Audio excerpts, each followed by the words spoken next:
Welcome back, beautiful and amazing human beings. This is Zukradowski of wearechange.org, and from one crazy, insane poop storm of a situation with the MAGA hats and Native Americans, we're now going to another as equally big of a poop storm situation that is, of course, the U.S. economy. And to make sense of that, we have Daniel Ammirati of FutureMoneyTrends.com to help us discuss Davos, the government shutdown, the new report talking about how billionaires are becoming richer than ever, and guess what? The regular people becoming poorer than ever. There's a lot to talk about here, Daniel, but first of all, I mean, if anyone just looks at the economic markets here, and especially the numbers with the U.S. debt, the numbers don't lie. From the 1990s all the way up till now, the debt has increased more than 7 times. Sevenfold the U.S. national debt has increased. There's no way that this could keep up, and I wanted to get your point of view at what is being discussed at the World Economic Forum in Davos, the kind of upper echelons elites who are keeping this economic system somehow afloat. How do they plan on doing it in the future with such numbers that absolutely make no sense? Well, first of all, thank you very much for having me on the show. And what's going on in Davos is those guys want to keep things stable. They see what's going on in Paris, and they see what's happening in the United States politically, and it scares the shit out of them. That the people are waking up, that the people are not wanting to go to war with each other. They're wanting to go to war with the government and the local politicians that rule them. And that scares those guys, because you keep in mind that as unsustainable as the economy is, as unsustainable as the debt is, for everybody in power, it's working. The system works for them. They get to go around flying in their private jets. Meanwhile, they're concerned over you leaving your light switch on or what kind of car you drive. And you can only imagine the CO2 emissions that they're putting out as they hopscotch around the world and live their life in luxury. So their main focus right now is to keep the world stable, because there is cause for growing concern. People are against their wars. They've got a president of the United States who is not going with the flow to get along like they've had in the past, where they've had just straight puppets. And now they've got people literally rioting in first world countries and purposefully trying to force a bank run to prove how fraudulent our system is. Yep, and we saw those images coming out of Paris, France, with people, of course, lining up at their local banks. We're still trying to collect as much video and as much evidence of this as we can to do a full, proper, researched report, so stay tuned to this YouTube channel for that specifically. But Daniel, you brought up a very important point, especially with Donald Trump not going along with the flow, and I think that is definitely perfectly exemplified with the current government shutdown, which many people, especially in the mainstream media, are screaming about it being an utter calamity, as we're facing the second paycheck that government workers will miss. Government workers like the IRS and the FBI, who are having a hard time paying off a lot of their assets, and also the TSA agents who are blasting explicit rap music at public airports. And I have to say, personally, myself, it's kind of difficult to feel sympathy for those kind of government agencies, and that's why a lot of kind of anti-establishment people have been very happy with the shutdown. They're calling for more shutdowns. But there will be effects from this, especially with the White House warning that there's going to be zero Q1 growth due to this shutdown, but supposedly a humongous Q2 growth. What are you seeing as the bigger effects here from this government shutdown? Because obviously the effects are going to be felt economically as well. You know, for the economic effects, of course, because all these people don't have paychecks to put into the economy, but it'll be like a stimulus for the second quarter when they do have their paychecks back. You know, look, I'm not a big fan of any of these organizations you just mentioned, but I do think it's ridiculous not to pay these workers. We all know the government shutdown is a fake shutdown anyway. They're still working. Everybody knows they're going to get paid. They wouldn't show up to work if they weren't going to get paid. So everybody knows they're going to get paid. It's simply politics. And it is going to have a real effect, though, on us, specifically with the TSA. It's unfortunate that I don't think any airline company or anybody's going to push for this, but now's a great opportunity to actually get rid of the TSA and switch to private-based security companies. Now, I know we had that prior to 9/11, but keep in mind, nobody had thought of what was going to happen. So, and, you know, I don't even want to go down that rabbit hole, but the bottom line is We could replace the TSA with private security companies. We could replace even border security would be better served with private companies. Could you imagine paying companies based on performance, based on how many people you could stop from coming to the country illegally? Or on the TSA side, could you imagine a company that treats its customers like customers instead of inmates? And let's be real, the TSA, first of all, as my friend Doug Casey says, where the hell did they get these 50,000 people just overnight in 2002 just to show up and get hired? So where were they?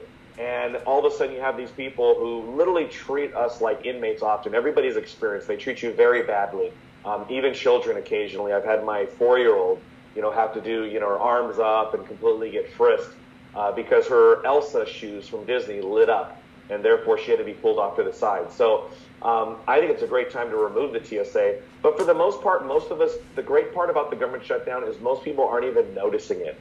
We are going to start to notice it at our airports, but outside the airports, really nobody even knows the government shut down. We're still conducting our business as we go. Yeah, I think there's even, I'm trying to Google this right now. I think there's even some airports in the United States, people will fact check me in the comment section like they always do, which I always love. But there's actually airports who are hiring private security. This is an excellent opportunity to have important services accountable to the market, accountable to the people, instead of a big bureaucratic institution and organization that takes advantage of its authority. And there's nothing that says taking advantage of their own authority other than the TSA, which is a perfect example of that. But it's going to be interesting to see how this unfolds, because we're seeing different offers being brought to the table. I'm seeing other people say, let this shutdown just continue the whole time, because I'm not experiencing any differences at all. But obviously, when it comes to, the public and private market, I think a lot of it is exemplified with this fascinating article by Zero Hedge that says, get ready, they're coming for your money. And, the economic system works in many different mysterious ways with all these rules that are just made up on the spot by the people who benefit off of them. But I think the current status is perfectly described by this new report by Oxfam that is reporting that billionaires' fortunes grew by 12% in 2018, while the world's 3.8 billion poorest's wealth was lost about 11%. These are definitely very strange economic numbers, strange economic statistics that we're dealing with here. What is your kind of analysis of it, and how do you see things going from here? What is your kind of expert analysis on the markets and how to make it buy on just the pure insanity of it all? On the markets specifically, they're propped up by central bankers. So if you think about asset inflation, which is giving the billionaires and millionaires more wealth, now, regardless of they're good or bad, it doesn't matter. A rising tide lifts all boats in that situation where the assets are being grown through inflation. Now, of course, the majority of the assets are held with the rich, so they're getting richer. The poor are the most affected always from inflation. Their car costs more, their gas costs, their food costs. With minimum wage laws spreading throughout the country, this is causing things to cost more. This is causing more layoffs. So the poor are becoming more poor from all this central planning, both by central governments and central bankers. The rich are getting richer from the same effect, the opposite effect, of course, because of all this asset inflation. And I think this is all coming to a head here. And we're seeing it unfold right now. We saw it first with Brexit, then the election of President Trump. We're seeing it in Paris right now, physically on the streets. And I think this will continue because all of these policies, these things that hurt poor people, hurt the middle class, strip them of their jobs, and load them with debt. All of this is coming to a boiling point, and it's really been unfolding, right? Since you and I have been on YouTube, we've been watching this. It started with the Tea Party, then Occupy Wall Street. I mean, even the election of Obama, if you think about it, people forget about what Obama did and who he was. Think about what he ran on. He gave them hope that there was going to be change. Now, he never told them what change was, but they gave him a blank check. They're like, just give us anything but what we have right now. And then President Trump with a lot more detail actually. They're like, just do something, stop it, stop the government from hurting us.